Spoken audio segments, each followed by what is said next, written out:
ছাগল, ছাগল মানে বকরি, শাত মানে বকরি, এমন বকরি যে একটা পাঠায় সন্তুষ্ট নয়, অর্থাৎ কখনো এই দরবারে যাবে, কখনো ওই দরবারে যাবে, কখনো চিল্লায় যাবে, কখনো আবার তবলিগদের মজলিসে যাবে।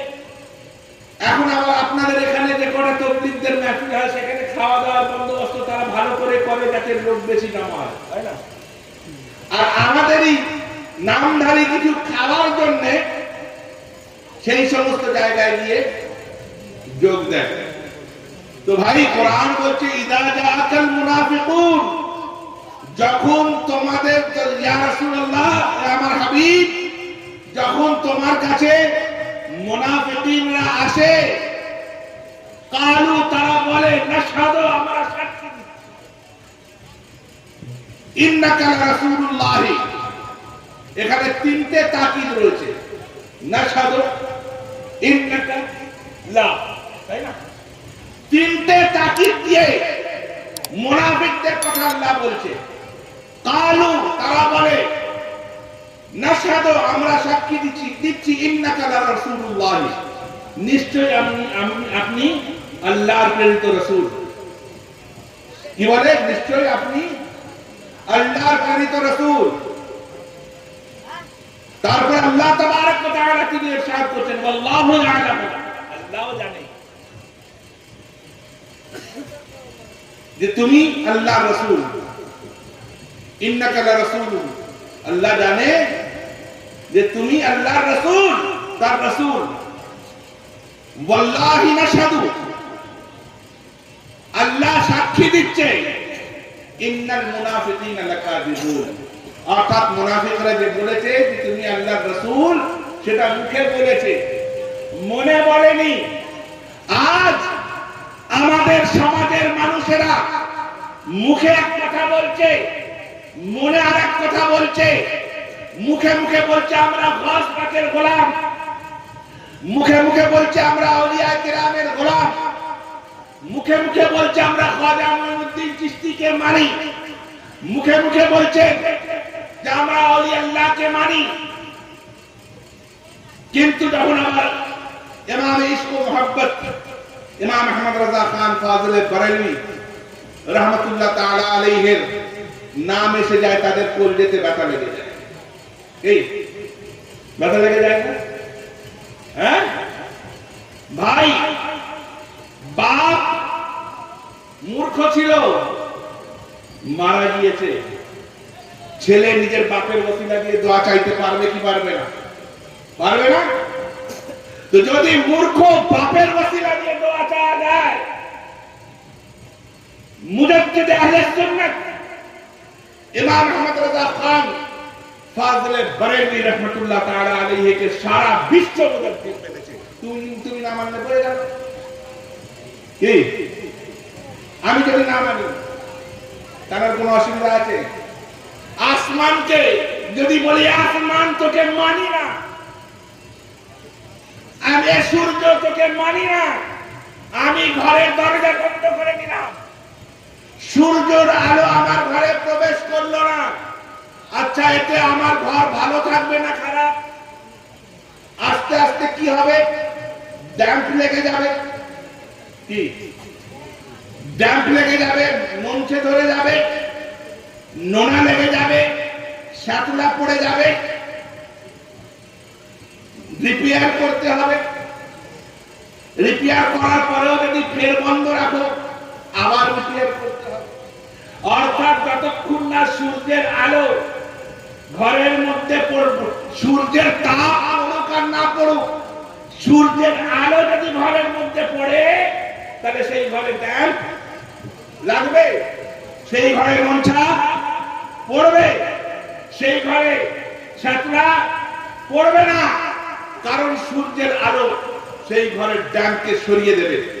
তো ভাই, আমরা যদি আহমদ রাজা খান ফাজিল বরেলভী রাহমাতুল্লাহ আলাইহিকে না মানি, তার কোনো যায় আসে না হাসরের ময়দানে। আরে ভাই, আলা হযরতকে ওলি আল্লাহ না মানলে, মুজাদ্দিদও না মানলে, আশিকে রাসূল তো মানতে হবে। তার শের পড়ছো, वाह क्या जुल्म तो करम है शहीबत हा तेरा, तेरी नस्ले पाक में है बच्चा बच्चा नूर का, तू है ऐने नूर तेरा सरघराना नूर का। तार लेखा शेर पढ़तो मुस्तफा जाने रहमत पढ़ले कोल যেতে ব্যথা, কাবে কে বদরুদ্দোজা পড়লে কোল যেতে ব্যথা,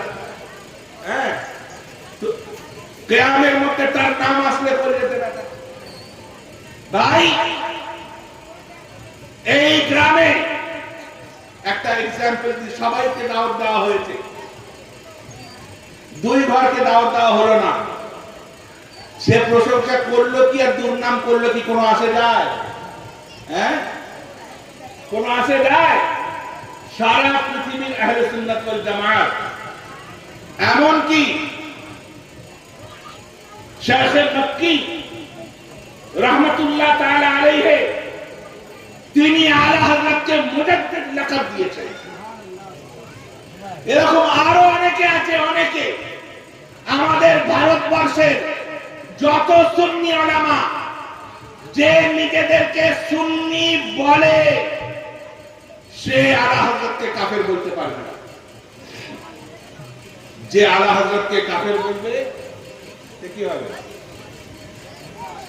আলা হযরতকে শুধু নয়, কোন মুমিনকে যদি কেউ কাফের বলে সে কি হবে? আরে ভাই, আমাদের দৌড় তো হচ্ছে ওই চায়ের দোকান পর্যন্ত। ভুল বললাম? চায়ের দোকান পর্যন্ত না, আমরা চায়ের দোকানে আলোচনা করি, তাই না? আর রাসূলে পাক সেই জিনিসটাকে অপছন্দ করেছেন। বাজারে কোরআন হাদিসের আলোচনা করতে নিষেধ করেছেন, কারণ ওইখানে সব রকমের লোক আসে। তুমি ভালো কথা বলছো হয়তো, কিন্তু তার যা একজনের পছন্দ হলো না, সে উল্টো কথা বলে দিল, কোরআনের অবমাননা করে দিল, তাহলে গুনাহগারটা কি হবে? দুজনেই হবে না? তো বেরাদারানি মিল্লাতে ইসলামিয়াদের অবস্থা হচ্ছে এইখানেই, এরা চায়ের দোকানে সাহাবায়ে কেরামের আলোচনা করে, এরা চায়ের দোকানে, পানের দোকানে, তাসের আড্ডায়, মাশাআল্লাহ আমি নিজের কানে শুনেছি। আমি বছর 5-7 আগে আমি ওই নতুন মসজিদে ছিলাম, ছোট মসজিদে, আরেকটা যে মসজিদ আছে আমাদের আকবর মোল্লার মসজিদে। তো দেখছি তখন মুহররম শরীফের ইয়ে চলছিল, তারা করেছে কি, জারি নিয়ে গিয়েছে। জারি পর্যন্ত আপনাদের এখানে হয় না? হয়তো। আচ্ছা, আগে বুঝতে হবে যে জারি করা যায় না। হ্যাঁ, জারি করা যায় যদি শরীয়ত মোতাবেক হয়, ওই বুক পিটে নয়, বরং আদবের সঙ্গে সহিহ রিওয়ায়াত যদি বয়ান করা হয় এবং সেই বয়ান শুনে যদি কাউরের চোখে পানি আসে, পাক সাফ হয়ে আদবের সঙ্গে যদি কেউ জারি করে বা যাকে ইমাম পাকের জিকির করে, তাহলে সেই জিকির শোনা যায়। তা আমি যেটা বলতে চাচ্ছি যে আমি সেদিন বাহির চড়ায় যাওয়ার কথা ছিল, তা আমি আসরের নামাজ পড়েছি, একটা হিন্দু মহিলা এসেছে, সেই সময় একটা ট্রাক্টরে hip hip hurray hip hip hurray করে যাচ্ছে। তা আমি জিজ্ঞাসা করলাম যে কি ব্যাপার রে, কোনো ফুটবল খেলাটা ছিল নাকি? হিপ হিপ হুররে করে যাচ্ছে। এই হিপ হিপ হুররের মানে জানে? হিপ হিপ হুররের মানে জানে তোমরা? কেউ জানে? কেউ জানে? আরে হ্যাঁ বলবে তো। হিপ মানে হচ্ছে পাছা। হ্যাঁ, হিপ মানে পাছা। হিপ হিপ হুররে মানে পাছা দুলিয়ে নাচ। হুররে মানে হচ্ছে আনন্দ করা, মানে পাছা দুলিয়ে আনন্দ করা। তাহলে বলছেন, তা আমি জিজ্ঞাসা করলাম কোন ফুটবল খেলায়? বলে না হুজুর, জারি করে ফার্স্ট প্রাইজ পেয়েছে, তাই হিপ হিপ হুররে করতে করতে যাচ্ছে। এবার আমি সেই মহিলাকে ছেড়ে দিয়ে, তখন ওই মোটর ভ্যান চলতো, আর আল্লাহ কি মর্জি বাবু, এখন সেই মোটর ভ্যান লোক সে এখন আর খিদিরপুরা নাকি আর মানে না, আমাকে নিয়ে যাতায়াত করতো আর কি। তো সেই মোটর ভ্যানে বসেছি, গিয়ে ওখানে দেখি সব করে দাঁড়িয়ে পেচ্ছাপ করছে ওই বাঁধের কাছে। আচ্ছা বলুন তো কি নিয়ে পুরস্কার নিল? আরে বলবেন তো, জানি কে তো, জানি কার নামে হয়? আরে একটু জোরে বলবেন তো, কার নামে হয়? ইমাম হোসেনের নামে হয় না? সে মিথ্যে রেওয়ায়াত বলছে, সেটা পরে আসে, কিন্তু হোসেন পাকের নামে তো জিক্র হয়, হযরত আলী আসগরের নামে তো জিক্র হয়। আচ্ছা হযরত ইমাম হোসেনকে আমরা কি বলি? ইমাম পাক বলি না? হোসেন পাক বলি না? হ্যাঁ কি বলি না? বড় ইমাম পাক, ছোট ইমাম পাক। আর আমি করলাম কি, হয়ে গেলাম কি হলাম? আরে কি হলাম? আরে বলবে তো, আরে বলো না জোরে। পেচ্ছাপ করে যদি পানি না নেওয়া হয় কি হয়? পাক হয় না নাপাক হয়? হ্যাঁ, দাঁড়িয়ে পেচ্ছাপ করা স্বভাব পশুর না মানুষের? হ্যাঁ, পশু স্বভাব। হ্যাঁ, দাঁড়িয়ে পেচ্ছাপ করা যেতে পারে। এখানেও দেখেন আসারুস সুনান বলে একটা হাদিসে পাকের কিতাব আছে। আসারুস সুনান পড়েছো? হ্যাঁ পড়েছেন? পড়েছো আসারুস সুনান? পড়নি? সেই হাদিসে পাকের মধ্যে একটা হাদিস বর্ণনা করা হয়েছে। রাসূল পাক একদিন সফরে ছিলেন, তার এক সাহাবীর সঙ্গে। হঠাৎ তার ইস্তিনজা লাগে। এইটা নিয়েও বিতর্ক, কম বকতরা পড়ে না, জানে না, আর জানার চেষ্টাও করে না। তার ইস্তিনজা লাগে এবং এমন জায়গায় ইস্তিনজা লাগে যে সেখানে বসে প্রস্রাব করা যাবে না, বসে প্রস্রাব করা যাবে না। রাসূল পাক সেই সাহাবীকে বলেন যে তুমি আমাকে পিঠ দিয়ে আড়াল করো, তুমি আমাকে পিঠ দিয়ে আড়াল করো, যাতে আমাকে কেউ দেখতে না পায়। আমি যদি বসে প্রস্রাব করি, মানে উনি যদি বসে প্রস্রাব করেন, তাহলে ছেলেটা গায়ে আসবে। সেই জন্য তিনি সেই মুহূর্তের জন্য দাঁড়িয়ে প্রস্রাব করেছিলেন, কিন্তু তারপরে তিনি কাউকে করতেও বলেননি, করার হুকুমও দেননি। তার মানে বোঝা গেল যে দাঁড়িয়ে প্রস্রাব করা হচ্ছে নাজায়েজ। দেখেন হাদিস দুই রকমের হয়, একটা হচ্ছে নাসিখ হাদিস, একটা হচ্ছে মনসুখ হাদিস। এই যে হাদিসটা, এই হাদিসটা হচ্ছে মনসুখ হাদিস। হাদিস ছিল কিন্তু পরবর্তীকালে সেটাকে নিষেধ করে দেওয়া হয়েছে, সেটাকে করতে বারণ করা হয়েছে।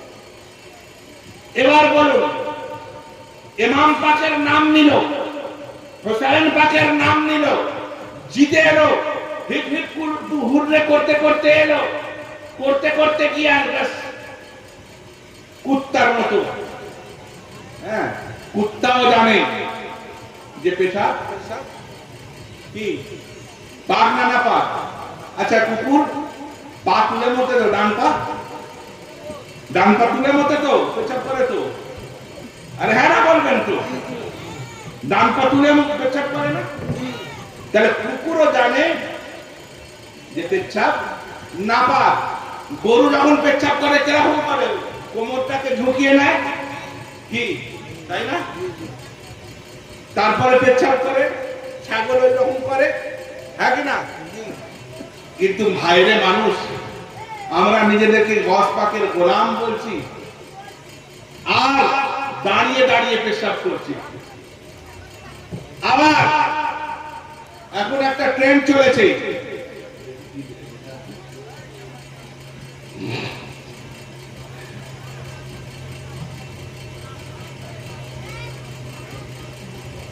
আচ্ছা আমাদের